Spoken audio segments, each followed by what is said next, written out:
بالله من الشيطان الرجيم. بسم الله الرحمن الرحيم. الحمد لله رب العالمين والعاقبة للمتقين والجنة للمطيعين والنار للملحدين وعلى أهل بيته الطيبين الطاهرين الهداة المهديين لا سيما بقية الله في الأراضين. روحي له الفداء وأرواح العالمين واللعنة الدائمة على أعدائهم أجمعين من حين عداوتهم إلى قيام يوم الدين. أما بعد، فقد قال الله تبارك وتعالى في محكم كتابه: أعوذ بالله من الشيطان الرجيم. قل هل من شركائكم من يهدي إلى الحق قل الله يهدي للحق.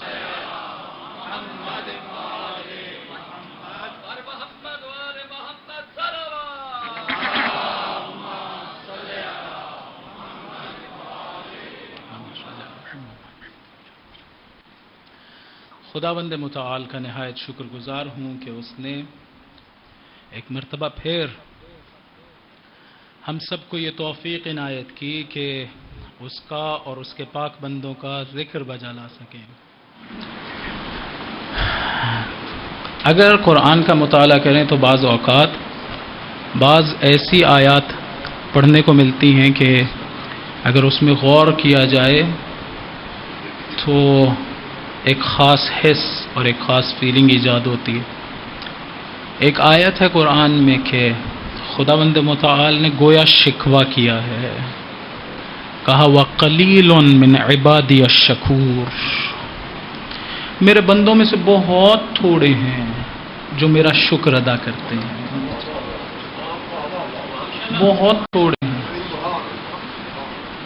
گویا شکوہ کر رہا ہے خداوند متعال.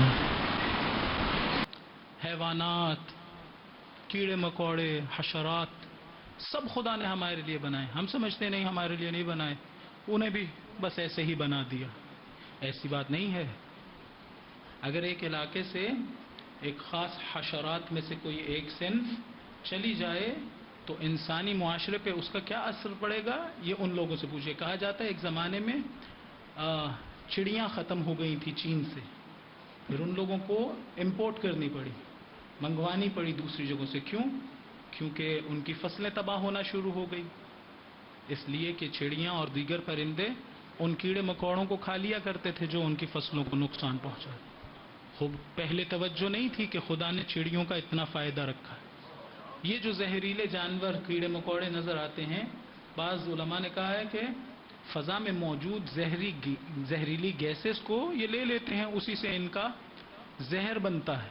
لیکن میں نے کبھی نہیں سوچا کہ اگر یہ نہ ہوتے تو مجھے زہریلی ہوا وہ تنفس کرنا پڑتی. میں نے کبھی شکر ہی نہیں ادا کیا کہ خدا تیرا شکر ہے تو نے مثلا یہی زہریلے کیڑے مکوڑے بھی پیدا کیے. نہیں، ہر چیز خدا نے کہا خلقت الاشیاء لاجلک. اگلا جملہ توجہ کریں. خدا نے کہا میں نے ہر چیز تمہارے لیے پیدا کی. وخلقتک لاجلی، تمہیں اپنے لیے بنایا ہے. کیسا پروردگار ہے، کیسا پروردگار ہے. وہ کہتا ہے تمہیں میں نے کسی زندگی کی مادی چیزوں کے لیے نہیں بنایا. تم کبھی مقام و منصب کی دوڑ میں بھاگتے ہو، کبھی پیسے کی لالچ میں بھاگتے ہو. تمہیں میں نے ان کے لیے بنایا ہی نہیں ہے، تمہیں بنایا ہے اپنے لیے. من کان للہ کان اللہ لہو. جو اللہ کا ہو اللہ اسی کا ہوتا ہے. حدیث ہے جو خدا کا ہو خدا اس کا ہوتا ہے. افسوس یہ ہے کہ میں نے کبھی سوچا ہی نہیں کہ خدا نے مجھے اپنے لیے بنایا ہے.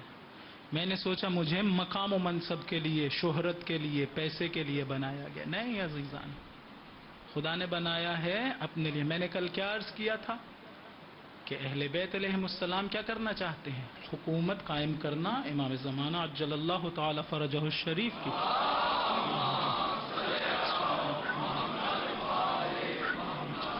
یہ دوست جو موبائل سے ویڈیو بنا رہے ہیں، خود توجہ آپ کی نہیں رہے گی مطالب کی طرف.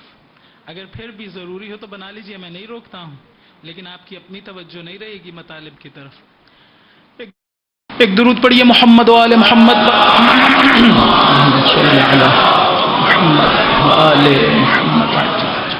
میں نے کل کیا عرض کیا تھا کہ ہاں یہ حکومت ضروری ہے، لیکن حکومت ہدف نہائی نہیں ہے. ولی اور امام کے کاموں میں سے ایک کام ہے عادلانہ حکومت قائم کرنا.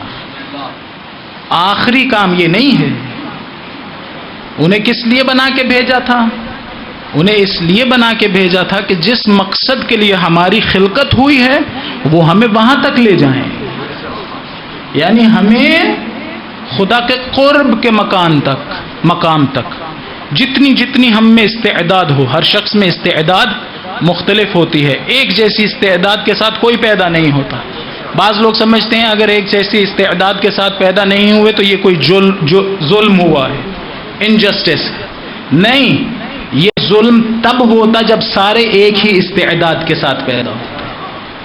اس لیے کہ سب کے پیدا ہونے سے پہلے سب کے والدین نے مختلف زحمتیں اٹھائی ہیں. ماں باپ نے اگر قرآن کی طرف توجہ کی، ذکر اہل بیت کی طرف توجہ کی، تو ان کی اولاد پہ ویسا ہی اثر آئے گا. اگر کوئی اور کام میں مشغول رہے، دنیاوی کام یا حرام کام میں، تو ان کی اولاد پہ ویسا ہی اثر آئے گا. یہ میرا تقاضا ہی غلط ہے. جب دو بچے دنیا میں آئیں تو ایک جیسی ظرفیتیں لے کر آئیں. یہ ظلم ہے. یہ ظلم نہیں ہے کہ مختلف ظرفیتیں لے کے آئیں. یہ تو عین عدل ہے کہ دو لوگ مختلف ظرفیتیں. سوچیں تو صحیح، ماں اور باپ جناب امیر اور تو بچوں کو کیسا ہونا چاہیے؟ عام لوگ ہوں تو کیسا ہونا چاہیے؟ جناب امیر کی اور بھی تو اولاد ہے اور بیگمات سے، لیکن کوئی اولاد بھی امامین حسنین جیسی نہیں ہے. کیوں؟ اس لیے کہ خاص اہتمام کیا ہے خدا نے. بہرحال یہ عرض کر رہا تھا کہ خداوند متعال نے ہماری زندگیوں کا ایک مقصد بنایا، اس مقصد تک ہمیں لے جانا چاہتا ہے امام. حکومت ایک نہایت اہم کام ہے اور نہایت معاون اور ممد اور مساعد ہے اس مقصد میں. خوب اگر وہ حاصل ہو گئی تو نور علی نور، حاصل نہیں ہوئی تو امام کا مقصد ختم نہیں ہوتا. امام اپنی اسی کاوش میں لگا رہتا ہے کہ جتنا ممکن ہو جو امام کے ساتھ جڑا ہوا ہے اسے اس کی کمال تک پہنچا دے. یہ امام کے خوب اسی کو کہتے ہیں کہ خداوند متعال نے لطف کیا. قاعدہ لطف یہ ہے کہ امام نے لطف کیا میرے کمال تک پہنچنے کے لیے جس ہستی کی ضرورت تھی اسے بھیج دیا. دوسری طرف یہ قاعدہ نہیں ہے، یعنی دیگر مکاتب اسلام وہ نبوت میں اس قاعدے کو جاری رکھتے ہیں، لیکن نبوت کے بعد وہ امامت میں اس قاعدے کے قائل نہیں. وہ کہتے ہیں کہ یہ کام یعنی امامت، امام بنانا، یہ لوگوں پر، امت پر واجب تھا. عجیب ہے. دیکھیے ایک عجیب نقطے کی طرف توجہ کریں. کس پر واجب ہے یہ کام؟ امت پر ان کی نگاہ میں. خوب اسی طرح سے جس طرح سے نماز واجب ہے، روزہ واجب ہے. اگر کوئی شخص نماز نہ پڑھے تو رہے گا مسلمان، بے شک اس نے نماز نہ پڑھی. لیکن بہرحال نہایت سخت روایتیں وارد ہوئی ہیں اس شخص کے بارے میں جو جان بوجھ کر نماز ترک کر دے. لہٰذا کہیں بھی یہ نہ سوچیے گا کہ بڑا کوئی مستحسن کام ہے. خوب اسی طرح سے ان کے نزدیک اگر کوئی شخص امام کو بنانے میں، امام کو امامت دینے میں ان کے خیال میں کوتاہی کرے اور حصہ نہ لے تو اس نے بھی فقط ایک واجب ترک کیا، رہے گا وہ مسلمان. گویا امامت ان کے نزدیک فعل مکلف ہے، لوگوں کی ڈیوٹی ہے کہ وہ امام، ایک فعل ہے جو لوگوں نے انجام دینا. ہمارے ہاں ایسا نہیں ہے. ہمارے ہاں فعل مکلف نہیں ہے امام کو بنانا. ہمارے ہاں یہ اصول دین میں سے ہے، یعنی اس کا ڈائریکٹ کوئی تعلق فعل سے نہیں ہے، عقیدے سے ہے. یہ ایک بہت بڑا فرق ہے. خوب توجہ کریں یہاں جس مقصد کے لیے میں نے یہ گفتگو کی کہ بنائے گا اسے انسان ان کے نزدیک، لیکن جب وہ بن جائے تو کیا کہیں گے؟ اب جو کچھ یہ کہے یہ نہیں کہہ رہا، یا خدا کہہ رہا ہے یا رسول خدا کہہ رہے ہیں۔ میں کہوں گا بنایا تو آپ نے تھا، جب بنا رہے تھے تو آپ نے بنایا تھا، اب جب بن گیا تو اس کی بات خدا کی کیسے ہو گئی؟ بھائی میں قائل ہوں کہ انسانوں نے اسے بنانا ہی نہیں تھا، اسے بنانا ہی خدا نے تھا، اور اعلان جناب رسول خدا نے کرنا تھا۔ میں کہہ سکتا ہوں یہ جو کہہ رہا ہے یہ نہیں کہہ رہا، خدا کا حکم بیان کر رہا ہے۔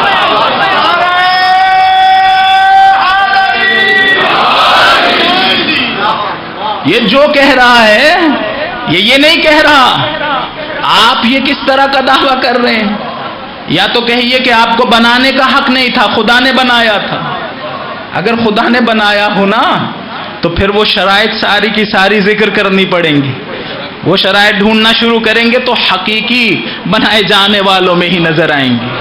میں کہہ سکتا ہوں کہ بھائی یہ بنانے کا حق مجھے نہیں تھا، جس نے بنا کے بھیجا ہے، چونکہ اس نے بنا کے بھیجا ہے لہذا اس کی ہر بات اس کی اپنی نہیں، اس کی ہے، اس کی طرف سے بنا کے بھیجا گیا۔ درود پڑھیے محمد و آل محمد۔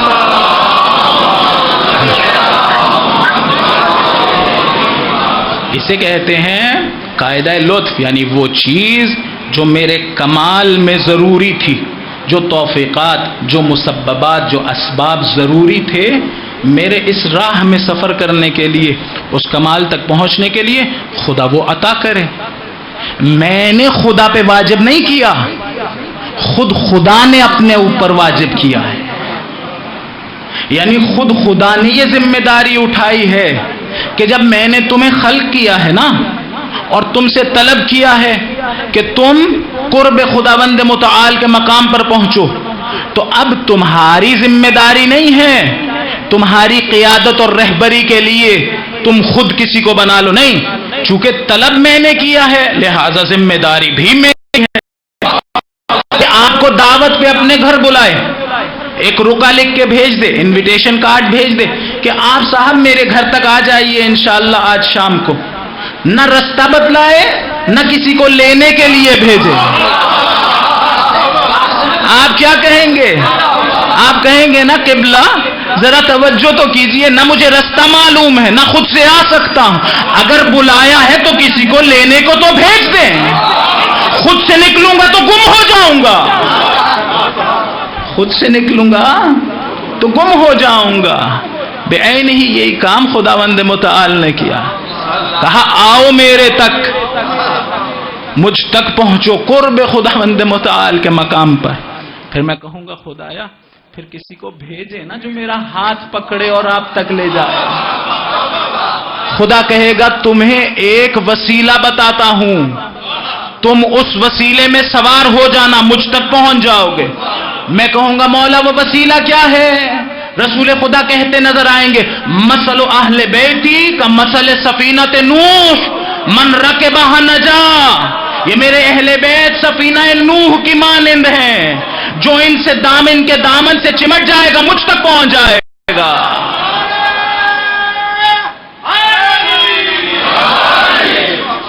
یہ ہے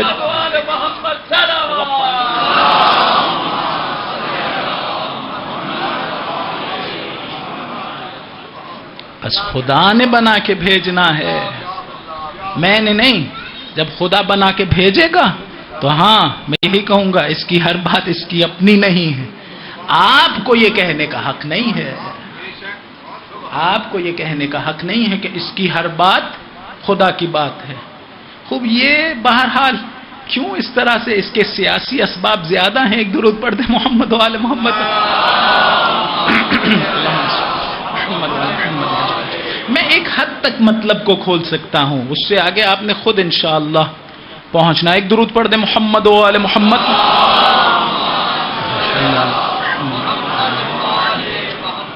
خوب اس کا مطلب ہے وہ جسے بنا کے بھیجے گا وہ مجھ سے بھی واقف ہوگا. بھائی کسے لے کے جانا ہے؟ مجھے لے کے جانا ہے نا. وہ جانتا ہوگا میں کس جگہ پر کھڑا ہوں، وہ جانتا ہوگا میری ظرفیتیں کیا ہیں، وہ جانتا ہوگا اسے کہاں تک لے جانا ہے، کس تک لے کے جانا ہے، وہ جانتا ہوگا اسے لے جانے کا رستہ کیا ہے. آیت نے یہی تو کہا تھا نا کہ جو خود ہدایت کا محتاج ہے وہ کیسے تمہیں لے کر جائے گا.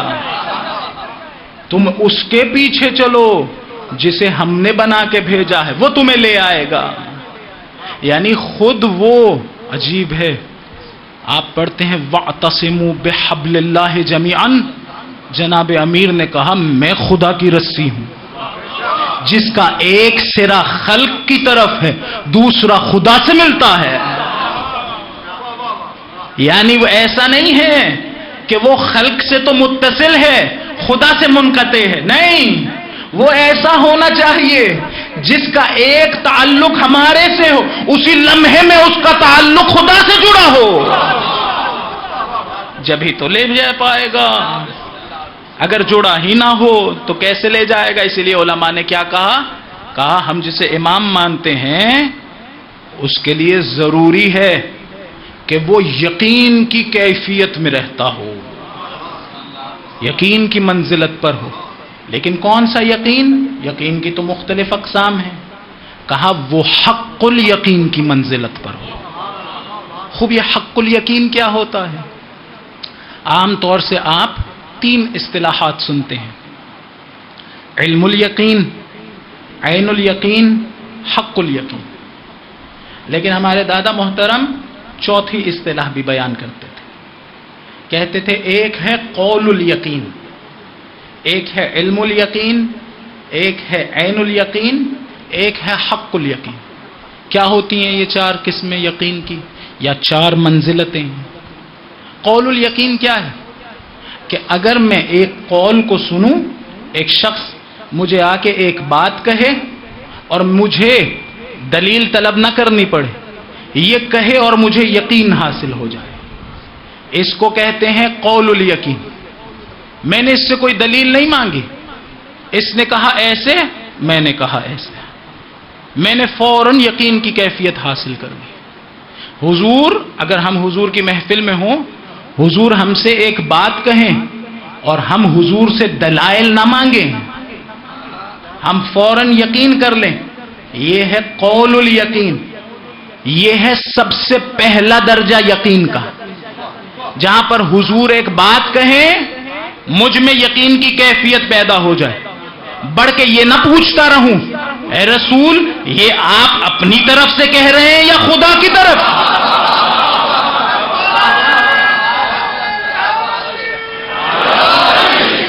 یہ نہ کروں، کم از کم اس پہلے درجے پر فائز ہو جاؤں. ادھر حضور ایک بات کہیں، ادھر مجھے یقین ہو جائے. اس قدر جسارت ہے، حضور بات کہیں اور پھر کہا جائے حضور یہ آپ نے خود سے کہا ہے یا خدا کے کہنے سے کہا ہے؟ اگر خدا کے کہنے سے کہا ہے تو پھر خدا سے کہیے مجھ پہ عذاب نازل ہو. لوگوں نے دیکھا عذاب نازل ہو گیا. یہ ہے پہلا درجہ. اس کے بعد کیا ہے؟ علم الیقین. علم الیقین اس مقام کو کہتے ہیں جہاں انسان فقط قول پہ اکتفا نہ کرے. کیا کہے کہ فلاں چیز کی دلیل کیا ہے، فلاں کی دلیل مانگنا یہ علم الیقین ہے. مثلا اگر کوئی شخص آج نبوت کا دعویٰ کرے تو میں کیا کہوں اچھا بات تو آپ نے کہہ دی لیکن کوئی دلیل بھی تو دیں اپنی نبوت پر. معجزہ اس سے طلب کروں، کہوں اچھا اگر آپ بہت ہی ماہر ہیں تو چلیے کوئی معجزہ دکھلا دیجئے. معجزات کو ایک دلیل شمار کیا گیا ہے. خوب ابو علی سینا بھی کہتا ہے کہ یہ دلیل مانگنا مطابق فطرت ہے، کوئی حرج نہیں ہے کہ اگر میں دلیل مانگوں. خوب اس شخص نے دعویٰ کیا ہے، اب دلیل مانگ، اگر دلیل دے دی جائے تو میں علم الیقین کی منزلت پر فائز ہوں گا. یہ جو علم الیقین کی منزلت پر فائز ہوں گا اس کی مثال سمجھیے. فرض کریں میں آپ سے کہتا ہوں کہ لوہے کو اگر آگ میں رکھا جائے اور فلاں درجہ حرارت پر اس کو رکھا جائے تو یہ سرخ ہو جائے گا. اب آپ کیا کہیں گے؟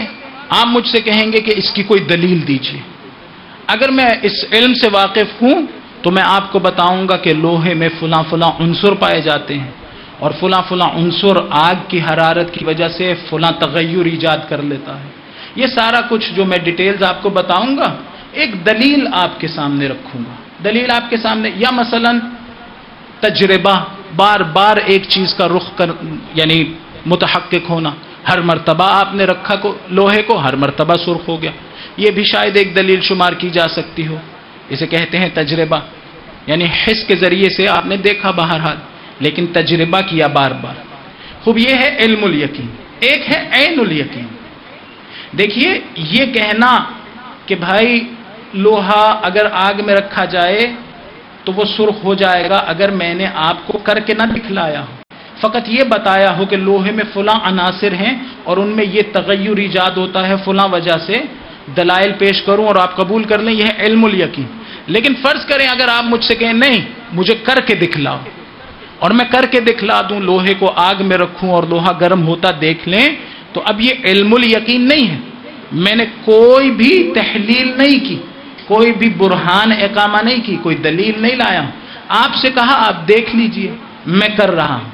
آپ نے آنکھوں سے دیکھا، اسے کیا کہیں گے؟ عین الیقین. ایک ہے حق الیقین. حق الیقین میں انسان فقط رؤیت تک، مشاہدے تک، شہود تک محدود نہیں رہتا، بلکہ اس کیفیت کو جو لوہے کی تھی خود میں پا لیتا ہے. دیکھیے مثال بدل دیتا ہوں، کوئلے کی مثال لے لیجیے. میں اگر آپ کو بتاؤں کہ یہ کوئلہ اگر میں آگ میں رکھوں تو سرخ ہو جائے گا فلاں دلیل کی وجہ سے، آپ نے ابھی سرخ ہوتا دیکھا نہیں، اس کو کیا کہیں گے؟ علم الیقین. اگر آپ دیکھ لیں کہ کوئلہ سرخ ہو گیا ہے، اسے کہیں گے عین الیقین. لیکن اگر کوئلہ خود سرخ ہونا حاصل کر لے، پہلے سرخ نہیں تھا، پہلے جل نہیں رہا تھا، نہ ہی جلاتا تھا، آگ میں رکھا سرخ ہو گیا، اس کوئلے کو اس حالت میں آگ کی ایک معرفت حاصل ہوئی ہے. وہ کون سی معرفت ہے؟ وہ معرفت ہے جہاں کوئلے نے آگ کی صفات حاصل کر لی. پہلے یہ جلاتا نہیں تھا، لیکن اب سرخ ہونے کے بعد اسی طرح سے جلائے گا جیسے آگ جلاتی ہے. پہلے صرف آگ جلا رہی تھی، اب کوئلہ بھی جلا رہا ہے. اسے کہتے ہیں حق الیقین. یعنی ایسا نہ ہو کہ فقط دیکھ رہا ہو یا فقط سن رکھا ہو دلیل حاصل ہو، نہیں، وہ جس چیز کی معرفت حاصل کرنی ہے اس کے بارے میں تصورات نہ ہو، وہ حقیقت حاصل ہو جائے. میں ایک شخص کو جو خود بہادر نہ ہو اس کو بیان کرتا رہوں بہادری فلاں چیز ہوتی، یہ ایک اور بات ہے. خود وہ بہادر بن جائے یہ ایک اور بات ہے. یعنی وہ حقیقت بہادری کو حاصل کر لے. اسی طرح سے حقیقت تقوی، اگر وہ ان حقائق کو حاصل کر لے تو اس کو کہتے ہیں حق الیقین. پھر اس بھی ایک ہی درجے پر نہیں ہے. میں نے عرض کیا کہ ہم جسے امام مانتے ہیں وہ معرفت کے میدان میں نہ علم الیقین کی منزلت پر ہونا چاہیے نہ عین الیقین کی منزلت پر ہونا چاہیے، وہ حق الیقین کی منزلت پر ہونا چاہیے. یعنی کیا؟ یعنی یہ نہ ہو اس کے ذہن میں کہ خداوند متعال مثلا اس کے وجود پہ فلاں دلیل ہے، فلاں دلیل ہے، فلاں دلیل ہے. نہیں، وہ خداوند متعال کو ہماری طرح دلائل کی وجہ سے نہ مانتا ہو، وہ خداوند متعال کی صفات کی جلوگاہ ہو. یعنی روح کا آئینہ اتنا شفاف ہو کہ خدا کا نور اس آئینے میں چمکتا ہو. خدا کا نور اس آئینے میں چمکتا ہو. خوب، کیا مطلب؟ مطلب یہ کہ اگر خدا غفار ہے کہ ہے، وہ خود مفہوم غفار نہ سمجھتا ہو، وہ فقط اتنا نہ سمجھتا ہو کہ خدا غفار ہے مفاہیم کی دنیا میں، نہیں، وہ خود مظہر اسم غفار ہو۔ خدا علیم ہے، اس کو یہ نہ پتا ہو فقط کہ خدا علیم ہے، نہیں، وہ خود خدا کے علم کا مظہر ہو۔ خدا قادر ہے، قدیر ہے، وہ فقط اس بات کو سمجھتا نہ ہو، وہ خدا کی قدرت کا مظہر ہو۔ چاہے تو اشارہ کرے چاند کو 2 ٹکڑے کر دے، چاہے تو اشارہ کرے سورج واپس آ جائے۔ یہ اشارہ کرنا بھی تسامح ہے، اشارہ نہ کرتا ہو، ادھر چاہے ادھر ہو جائے۔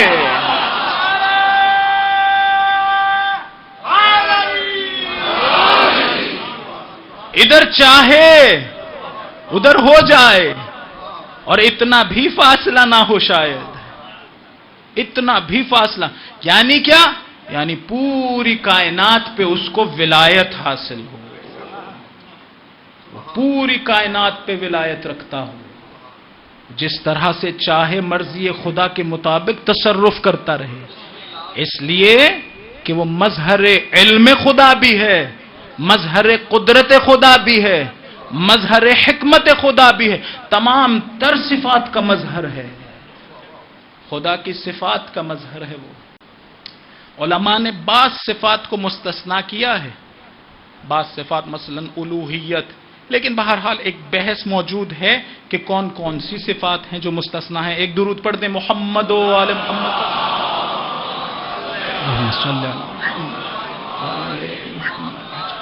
دیکھیے ایک اور مثال سے سمجھانے کی کوشش کرتا ہوں کہ مجھے یقین ہے اس سے ضرور سمجھ آ جائے گی بات۔ قرآن میں ذکر ہے حضرت عزیر کے بارے میں، کیا ذکر ہوا ہے کہ حضرت عزیر ایک گاؤں کے پاس سے گزرے، او کالذی مر علی قریۃ وہی خاویۃ علی عروشہا، ایک گاؤں کے پاس سے گزرے، وہ گاؤں اوندھے منہ پڑا تھا، تباہ و برباد ہو چکا تھا، کوئی نہیں رہتا تھا، لیکن جو وہاں کے رہنے والے تھے یا جانور وہاں موجود تھے ان کی ہڈیاں موجود تھی۔ حضرت عزیر نے کہا خدایا یہ جو ہڈیاں بوسیدہ ہو چکی ہیں انہیں کس طرح سے زندہ کیا جائے گا، انہیں کس طرح سے زندہ کیا جائے گا؟ خدا نے کیا کہا؟ خدا نے 100 سال کے لیے حضرت عزیر کو موت عطا کی۔ 100 سال کے بعد جب انہیں دوبارہ زندہ کیا، تو کیا کہا؟ کہا ذرا اپنے کھانے کو دیکھو، ابھی تک خراب نہیں ہوا، کھانا خراب نہیں ہوا، 100 سال گزر گئے۔ اور وہ جو گدھا جو آپ کے ساتھ تھا اسے ذرا دیکھیے، اس کی ہڈیاں باقی رہ گئی۔ معلوم ہوا خدا اگر کسی کو باقی رکھنا چاہتا ہو تو اس کے لیے مشکل نہیں ہے، چاہے 100 سال باقی رکھنا چاہے، چاہے 1200 سال سے باقی رکھا ہو۔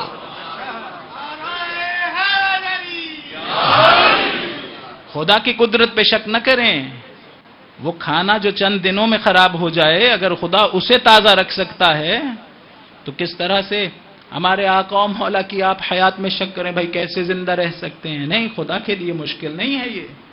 بہرحال خدا نے کیا کیا؟ خدا نے کہا ذرا دیکھو، توجہ کرو۔ اچھا، یہیں سے ایک اور عقیدہ بھی ثابت ہوتا ہے ہمارا رجعت کا، یعنی خدا نے موت دی تھی، فَأَمَاتَهُ اللَّهُ مِئَةَ عَامٍ، اس کے بعد واپس لوٹایا تھا۔ تو یہی تو عقیدہ رجعت ہے کہ خدا موت کے بعد اسی دنیا میں دوبارہ زندہ کر سکتا ہے۔ خوب، پھر کیا کہا حضرت عزیر سے؟ کہا اب ذرا توجہ کرو، تم نے کیا پوچھا تھا کہ خدایا ان بوسیدہ ہڈیوں کو کیسے زندہ کریں گے؟ توجہ کرو، ذرا اسی گدھے کی ہڈیوں کی طرف دیکھو، کیف ننشزھا ثم نکسوھا لحما، ذرا دیکھو ہم ان ہڈیوں کو جمع کیسے کرتے ہیں، جمع کرنے کے بعد اس کے اوپر گوشت کیسے چڑھاتے ہیں۔ اس کے بعد کہا کہ جان لو خداوند متعال قدیر ہے، علیم ہے۔ خوب، کیا پوچھا تھا حضرت عزیر نے؟ خدایا مردوں کو، ان بوسیدہ ہڈیوں کو دوبارہ زندہ کیسے کریں گے؟ خدا نے کر کے دکھلایا۔ یہ جو کر کے دکھلایا تو ایک معرفت حاصل ہوئی نا حضرت عزیر کو کہ کیسے زندہ کیا جائے گا۔ یہ کون سی معرفت ہے؟ عین الیقین ہے، جہاں پر کیا خدا نے ہے، دیکھا حضرت عزیر نے۔ اس آیت کے فوراً بعد حضرت ابراہیم کا ذکر ہے، کہا اے خدایا رب ارنی کیف تحیی الموتى، خدایا ذرا مجھے بتلائیے آپ میتوں کو، موتا کو، مردوں کو زندہ کیسے کریں گے؟ خدا نے کیا کہا؟ خدا نے کہا 4 قسم کے پرندے لے لو، ان کو ذبح کرو، ذبح کرنے کے بعد آپس میں مخلوط کرو، مخلوط کرنے کے بعد مختلف مقامات پر ان کے اجزاء کو چھوڑاؤ، جب چھوڑاؤ گے نا ثم ادعوہن، اس کے بعد تم انہیں آواز دینا، اس کے بعد تم آواز دینا، یاتینک سعیا، یہ تیزی سے زندہ ہو کے تمہاری طرف اڑتے آئیں گے۔ حضرت عزیر نے کہا خدایا مردے زندہ کیسے ہوں گے؟ خدا نے کر کے دکھلایا ایسے ہوں گے۔ حضرت ابراہیم نے پوچھا خدایا مردے زندہ کیسے ہوں گے؟ کر کے نہ دکھلایا، خود مظہر اسم محیی بنایا، دیکھو مجھے تو پتا ہے میں کیسے زندہ کرتا ہوں، ذرا تمہیں یہ اسم دوں، تم زندہ کرنا سیکھ لو، ایک معرفت حاصل ہوگی جسے حق الیقین کہتے ہیں۔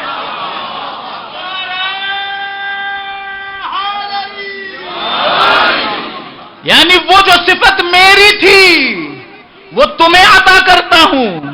حضرت ابراہیم نے کیا کہا تھا؟ رب ارنی کیف تحیی الموتى، خدا نے کیا کہا؟ کہا اولم تؤمن، کیا ایمان نہیں لائے؟ وہ جو نبی تھے، وہ جو خلیل تھے، کیا وہ ایمان نہ لائے ہوں گے؟ انہوں نے کیا کہا؟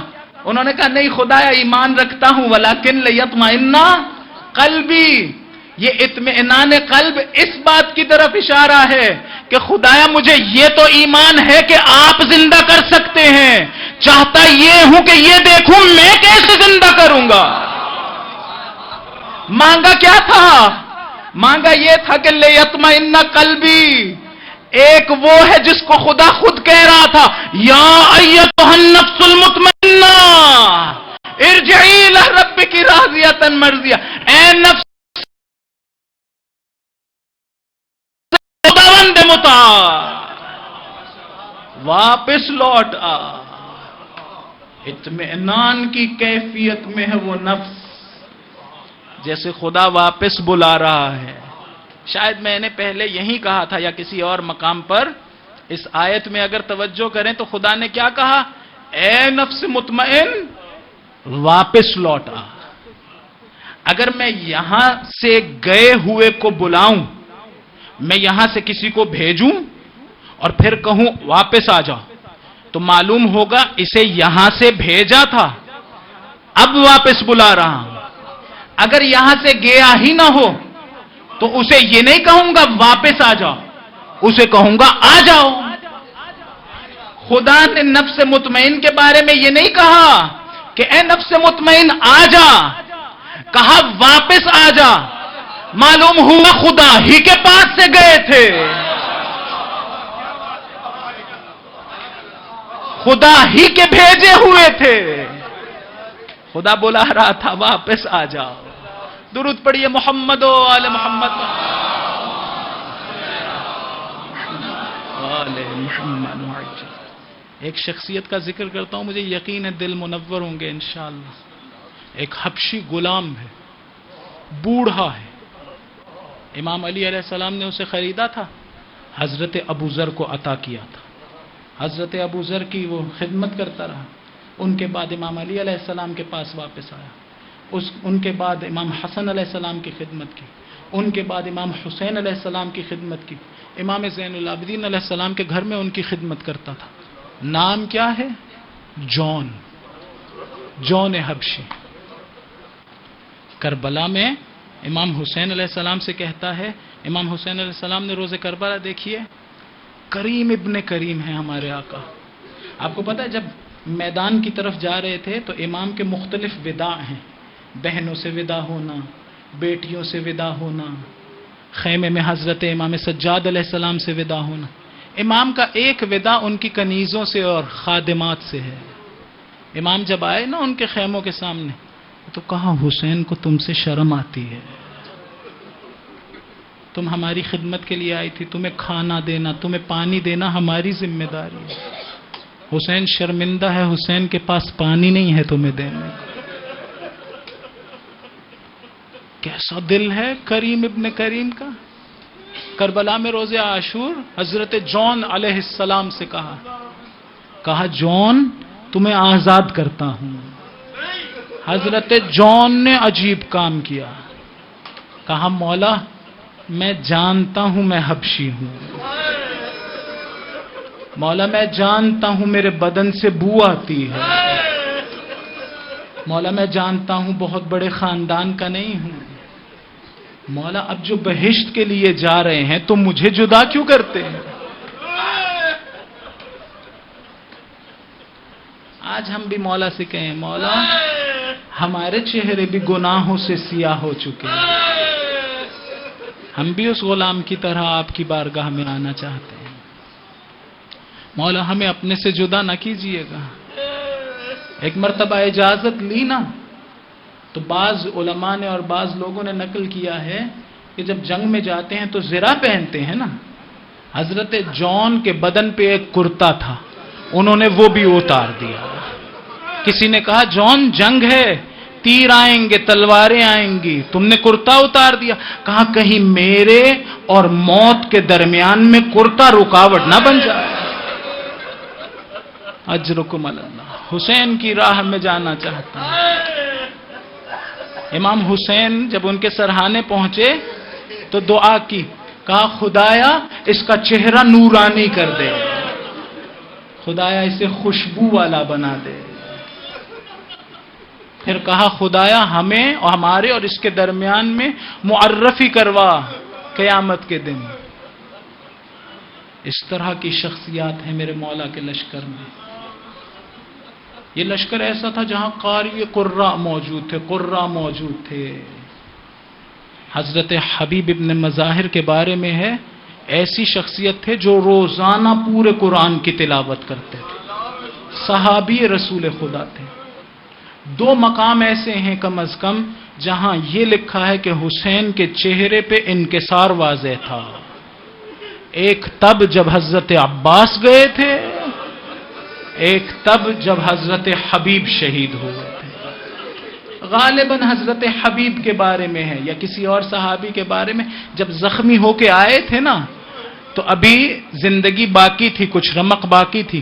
ایک اور صحابی نے کہا اگر میں نے شہید نہ ہونا ہوتا تو تم سے تمہاری وصیت پوچھتا، دیکھا کہ ہونٹ ہل رہے ہیں، کان قریب لے کے گئے تو کہا اوسی کا بہذا، میں تمہیں وصیت کر رہا ہوں حسین کا ساتھ نہ چھوڑنا، فرزند زہرا اکیلا نہ رہ جائے۔ اجرکم اللہ۔ حبیب وہ خوش قسمت شخصیت ہے کہ ایک مرتبہ رسول خدا ایک جگہ سے جا رہے تھے تو کچھ بچے کھیل رہے تھے۔ حضرت مسلم ابن اوسجہ کے بارے میں نقل ہوا یا حبیب کے بارے میں، بعض لوگوں نے حضرت حبیب کا کہا۔ اتنے میں مولا نے ایک بچے کو اٹھایا اور پیار کرنا شروع کر دیا۔ اصحاب نے کہا مولا اور بچے بھی تو کھیل رہے ہیں، آپ نے اسی کو کیوں اٹھایا؟ کہا یہ میرے حسین کی نصرت میں مارا جائے۔ میں نے دیکھا یہ میرے چھوٹے سے نواسے کے قدموں کی خاک اٹھاتا تھا، کبھی چہرے پہ ملتا تھا، کبھی سر میں ڈالتا۔ کتنا عزیز ہوگا حبیب، کتنا عزیز ہوگا۔ جب دشمن کی فوجیں کربلا آ رہی تھی نا، ایک مرتبہ جناب زینب کے دل میں نہ جانے کیا آیا، کہا بھیا دشمن کی فوج پہ فوج آ رہی ہے، آپ بھی تو اپنا کوئی دوست بلا لیجئے۔ میرے مولا نے نہایت مختصر سا خط لکھا، حبیب اگر ہماری نصرت کرنا چاہتے ہو تو جلدی آنا۔ کوفہ جاسوسوں سے بھرا ہوا تھا۔ یہ خط جس وقت حبیب تک پہنچا قبیلے والے آ گئے، حبیب کیا ارادہ ہے؟ کہا نہیں اب تو میں بوڑھا ہو چکا ہوں، حسین کی نصرت کو کیسے جاؤں گا، میں جانے کا ارادہ نہیں رکھتا ہوں۔ لوگ منتشر ہو گئے، خیمے گھر میں واپس آئے نا تو اس کی زوجہ بہت مومنہ تھی۔ کہا حبیب کس کا خط ہے؟ کہا حسین کا خط آیا۔ کہا کیا لکھا ہے؟ کہا مدد کے لیے پکار رہے ہیں. کہا اگر جاؤں گا نا تو ہمارے گھر پہ حملہ کر دیا جائے گا, اسے غارت کر دیا جائے گا. اس مومنہ نے کہا حبیب غارت ہونے دو, کیا منہ دکھاؤ گے رسول خدا کو؟ نواسا پکار رہا ہو تم نہ جاؤ. کہا نہیں اے مومنہ, اب تو میں کمزور ہو گیا ہوں, بوڑھا ہو گیا ہوں, اب کیسے جاؤں گا؟ ایک مرتبہ جلال آیا, شاید اپنا مقنعہ اتار کر حبیب کے حوالے کیا. حبیب اگر حسین کی مدد کو نہیں جانا تو عورتوں کی طرح سے گھر بیٹھ جاؤ. حبیب نے کہا اے مومنہ میں حسین کی مدد کو جاؤں گا. تیرا امتحان لے رہا تھا, شاید حبیب امتحان لے رہے تھے. ایک مرتبہ غلام کو تلوار دی, گھوڑا دیا, کہا شہر کے باہر فلاں مقام پر میرا انتظار کرنا. حبیب چھپتے چھپاتے جائیں گے, دشمن کے جاسوس بھرے ہوئے ہیں. ایک مرتبہ حبیب کچھ دیر سے پہنچے. حسین کے مصائب یہ ہیں حبیب کی نگاہ میں. جب حبیب کو دیر ہو گئی نا, جس مقام پہ پہنچنا تھا اس کے قریب پہنچے تو کیا دیکھا؟ دیکھا یہ غلام گھوڑے سے باتیں کر رہا ہے. کیا کہہ رہا ہے؟ کہہ رہا ہے اے گھوڑے تو پریشان نہ ہو, اگر میرا آقا نہ آیا نا حسین کی مدد کے لیے میں چلا جاؤں. حبیب نے گریہ شروع کیا, اے خدایا یہ کیسا وقت ہے, رسول کی آل کو مدد چاہیے, یہ غلام جائے گا. ایک مرتبہ غلام سے کہا تجھے آزاد کیا. مقتل کے جملے ہیں, کبھی ہاتھوں پہ بوسہ دیتا تھا, کبھی پاؤں پہ بوسہ دیتا تھا. اے آقا مجھے جنت سے دور نہ لے جا. ایک مرتبہ جس وقت کربلا پہنچے نا, یہاں نعرے بلند ہوئے تکبیر کے, یہ نعروں کی آوازیں جناب زینب کے خیمے میں پہنچی. ایک مرتبہ پوچھا نعرے بلند کیوں ہو رہے ہیں؟ کہا حبیب آ گئے ہیں. کہا اچھا ذرا حبیب کو ہمارا سلام کہہ دینا. ایک مرتبہ سلام پہنچا, حبیب نے خاک کربلا سر میں ڈالی. اے بی بی میں کون ہوں جسے آپ سلام کہیں؟ اجرکم اللہ, اجرکم اللہ. عاشور کا دن آیا, حبیب شہید ہوئے. جس نے قتل کیا تھا نا تمیم سے تھا, تمیمی تھا. ایک مرتبہ سر کو اٹھایا, کوفے کی طرف چلا, گھوڑے کی گردن میں سر باندھا ہوا تھا. یہ شخص کہتا ہے میں جس وقت قصر میں داخل ہوا ایک بچہ میرے ساتھ قصر میں داخل ہوا, ابھی بلوغ تک نہ پہنچا تھا. میں باہر نکلا, بچہ گھوڑے کے ساتھ دوڑتا رہا. میں جہاں جاتا تھا